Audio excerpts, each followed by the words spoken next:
Welcome to Pathan goats. आज हम आए आर.के. गोट फार्म पर। हमारे साथ है फैसल भाई। अस्सलाम वालेकुम फैसल भाई। वालेकुम अस्सलाम रहमतुल्लाहि वबरकातुहू। खैरियत? अल्हम्दुलिल्लाह, बुजुर्गों की दुआ है। तो आज आपका इंटरव्यू लेने वाले हैं, तो आप रेडी है? मैं ऑलवेज रेडी रहता हूँ भाई तो इंटरव्यू के लिए। भाई, अपना शौक कब से चालू हुआ है? शौक़ तो बचपन से है, लेकिन जैसे हालात सुधरते गए तो फिर अल्लाह ताला ने ये मुकाम पे पहुँचाया अल्हम्दुलिल्लाह। तो आपने कब सोचा कि फार्म डालना चाहिए, चलो शुरुआत कर देते? देखो, सोचा कभी भी नहीं था। छोटा छोटा शौक़ कर करके आदमी बहुत ज़्यादा शौक़ में आ जाता था। तो फिर चलो अपना ही फार्म डाल दो, अपने ही फार्म पे बकरे पले, अपने ही फार्म पे कुछ ना कुछ अपन तैयार करें, वो चल रहा था। पहले अपने ही बकरे पलते थे, तकरीबन 120 जानवर मेरे खुद के ही पलते थे अपने ही फार्म पे, जो मुमरा में था। अच्छा। फिर वहाँ से हमने बंद करके फिर दूसरी जगह दिए पलाई पे। फिर वहाँ से सोचे नहीं, अपनी एक ज़मीन हो और अपने खुद के ज़मीन, तभी मैं भाड़े पे था मुमरा पे। फिर उसके बाद में देखेगा नहीं, अपनी ज़मीन के ऊपर अपन करेंगे। तो अपना ही शौक़ कर रहे थे। शौक़ करते करते एक मुकाम आया, क्यों ना हम लोगों के बकरे पलाई पे लें, और उसके बाद में हम लोग ये कॉन्सेप्ट करें। तो ऑलमोस्ट हम लोग तब तक एक्सपर्ट हो चुके थे। अच्छा। तो अपने ही बकरों के ऊपर एक्सपेरिमेंट करके, अपने ही बकरों के ऊपर नॉलेज लेके हम लोग खुद सीखे। और सीखने के बाद में जब हम लोगों को लगा क्या नहीं, अभी बकरे लेना चाहिए पलाई पे, तो बीच में लिए बकरे पलाई पे। कुछ दोस्तों के बकरे थे, 30-40 थे। प्रॉपरली रिज़ल्ट नहीं मिला क्योंकि मैं इंडिया में नहीं था। अच्छा। तो वो टाइम पे फिर मैंने वापस बंद कर दिया पलाई। और उसके बाद में फिर मैं सोचा, जब मैं इंडिया में आया तो भाइयों ने बोला क्या नहीं, आप तेरे को यहाँ पर ही रहना, जाना नहीं है, और यहाँ पर ही हम लोग पलाई का ही काम स्टार्ट करेंगे। तो तभी डिसीज़न लिया सडनली, और लोगों ने इज्जत दी और इतने सारे जानवर पहुँचाए, और अल्हम्दुलिल्लाह लोगों को रिज़ल्ट मिल रहा है। तो भाई, जब आप फार्म डाले जी, तो आपका एरिया कितना है?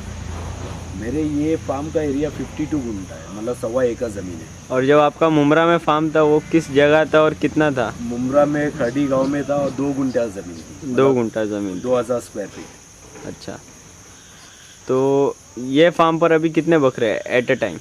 देखो, मैं काउंटिंग नहीं करता हूँ बकरों की, जितने अंदाज़ा 250 से 300 हो गए। उसमें से अपने कितने और पलाई पर कितने? मेरे 4-5 रहेंगे। 4-5 है, बाकी सारे सब पलाई पलाई। पर। माशाल्लाह।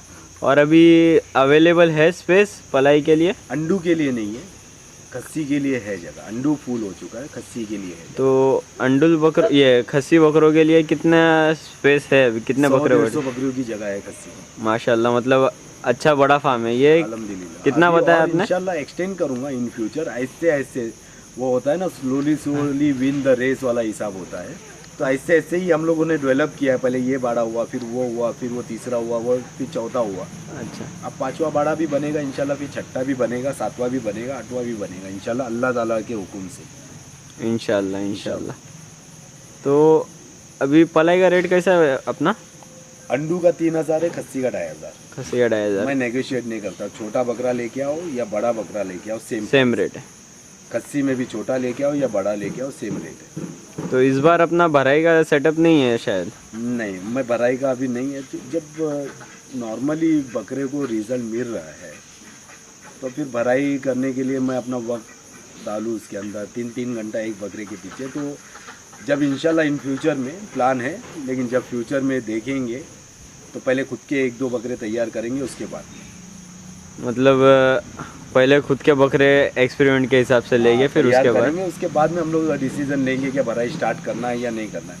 जब ऑलमोस्ट है, कुछ बकरे अपने यहाँ पर 107 kg है, कोई 110 है, 112 है, कोई 114 है, कोई 115 भी है मुँह से खा के।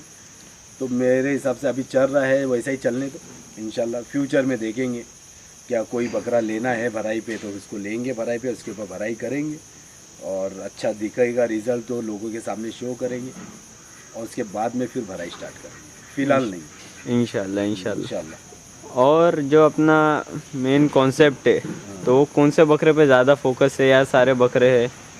देखो, मेरे नज़र में है ना, सब बकरे एक जैसे। अच्छा। कोई एक ब्रीड के ऊपर या एक लाइन के ऊपर। जब मेरे फार्म के अंदर आपका बकरा मेवाती हो या जमनापारी हो या कोटा हो या सोजत हो या सिरोही हो या कट्टू का में से भी आपने छाट के लाया हुआ बकरा हो, मेरे नज़र में एक जैसा है, इसलिए मैंने एक स्टेबल रेट रखा। 3,000 तो 3,000, 2,500 तो 2,500, अच्छा, सबको एक नज़र से देखता हूँ मैं। अपन एग्जॉटिक गोट्स का नहीं करते? कश्मीरी बकरों का पहले मैं करता था, लेकिन अभी फ़िलहाल नहीं करता हूँ क्योंकि मेरा बहुत लॉस हुआ है 2020 में, क्योंकि मेरे बकरे आए थे और फिर बाद में एक कंट्रोवर्सी हुई, उसकी वजह से मेरा कम से कम 5-6 लाख रुपए का नुकसान हो चुका है। उसके बाद में मैंने ट्रेडिंग बंद कर दिया। ईद के टाइम पे कुछ माल आया था दोस्तों का, वो बेचे थे, लेकिन फ़िलहाल तो मैं पलाई पे ही कॉन्सेंट्रेट कर रहा हूँ। इन फ्यूचर अगर मुझे लगा कि करना है ट्रेडिंग तो करूँगा, फ़िलहाल नहीं। तो एग्जॉटिक का शौक है या नहीं है? मतलब एग्जॉटिक्स भी है, एग्जॉटिक्स ही लाया था पहले, कश्मीरी थे, जिंग भी 2019 में 110 जिंग का लॉट मैंने उतारा था भोपाल में, और भोपाल के घर घर में जिंग था अल्हम्दुलिल्लाह। जो रेट में हम लोगों ने जिंग दिए थे, वो रेट में मेरे ख्याल से किसी ने जिंग नहीं बेचा था। मतलब क्या रेट था वैसे? 10,000, 12,000, 14,000, 15,000, 15,000 के ऊपर मैंने कोई भी जिंग नहीं बेचा, वो भी बड़ा जिंग 15,000 के करीब। शायद मैं वो टाइम पर मिल जाता तो मेरा काम हो जाता। 2019 की बात है, मेरे YouTube चैनल पे जाके देखोगे तो 2019 में वीडियो भी गिरी हुई है कि जिंग का लॉट उतरा था, और मैक्सिमम कुछ बकरे उसमें के हैं जो छोटे छोटे लिए थे और अभी लोग तैयार करके जिनको शो कर रहे हैं, वो अपने ही बिके हुए बकरे थे। भाई ये फील्ड में आके अपने को कितना साल हो गए तकरीबन? 7 साल। 7 साल।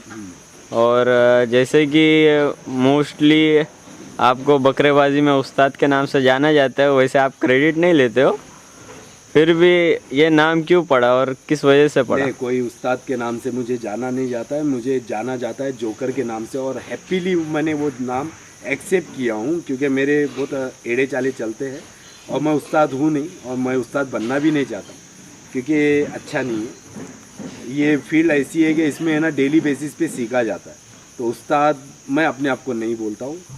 लोग मुझे जोकर के नाम से बोलते हैं, जो पुराने लोग हैं, क्योंकि जो गोट फार्मिंग में जो एडिटिंग वाला कॉन्सेप्ट जो आया है, अच्छा। मोस्टली पहले नदीम भाई ने लेके आए थे, लेकिन उनको देखते हुए मैंने फिर उसको वो ट्रेन को आगे चलाया, और मेरे हर बकरे की, चाहे वो छोटा हो बड़ा हो, हर बकरे की एडिटिंग होती थी, हर बकरे का नाम होता था, स्लो मोशन हो, फास्ट मोशन हो, या उसके पीछे म्यूज़िक हो, वो मोस्टली स्टार्ट मैंने किया था, तो तभी लोग मुझे जोकर के नाम से बोलते थे।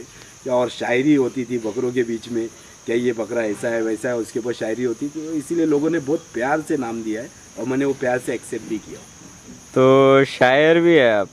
तो कभी कभार कुछ सुना दीजिए।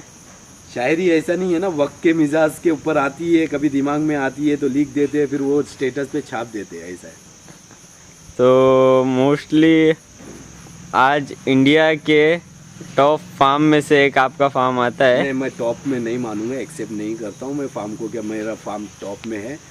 हम लोग आज भी पीछे है, बहुत कुछ सीख रहे हैं, हम लोग सीख के आगे बढ़ने की कोशिश कर रहे हैं। मैं आज भी पीछे हूँ, बहुत पीछे हूँ, मतलब पीछे से आप बोल सकते हैं पहला नंबर है।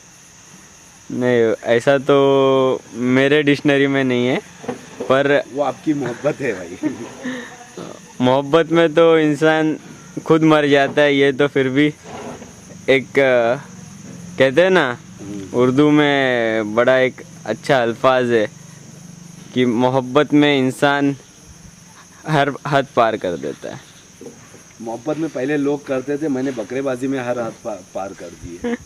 मतलब इतनी हद है कि कोई उसका काउंटिंग ही नहीं है। अल्हम्दुलिल्लाह, लेकिन बहुत कुछ सीखा हूँ उससे। मेरा एक है बोलने का कि भाई आदमी को बादाम खाने से अक्ल नहीं आती है, ठोकर खाने से आती है। मैंने बहुत ठोकर खाया हूँ, तभी मेरे को अक्ल आई है। ये बात तो बड़ी पते की कही है आपने। नेक्स्ट जो मेरा क्वेश्चन है जी, वो है कि अपना ब्रीडिंग सेटअप जो आपने खोले थे पहली बार, तो उसमें कौन कौन से बकरे रखे थे, और एक अपनी एक नई नस्ल बना है, इंशाल्लाह बताएंगे अपन। देखो, पहली बात तो पहले मेरा ब्रीडिंग कॉन्सेप्ट था, उसमें मैं फेल हो चुका था।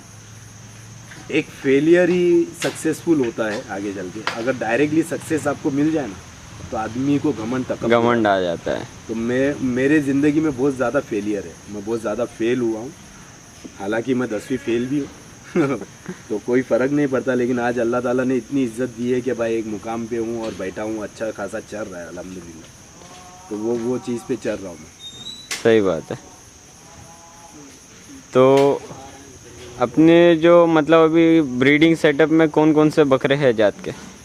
देखो ब्रीडिंग सेटअप मेरा नहीं है कोई भी, मेरी एक ही बकरी है, बस वही रखी हुई, और एक मेरे कज़िन की पंजाबी बकरी है, वो उसकी है, तो वो रखा हुआ हूँ, और कुछ नहीं। बाकी लोगों की बकरियाँ हैं मेरे पास, जिनके बकरे हैं मेरे पास उनकी ही बकरियाँ रखता हूँ मैं, वरना मैं दूसरी बकरियाँ नहीं लेता हूँ। खाली बकरी लाके पलाई पे दे, क्योंकि क्रॉसिंग का मसला होता है।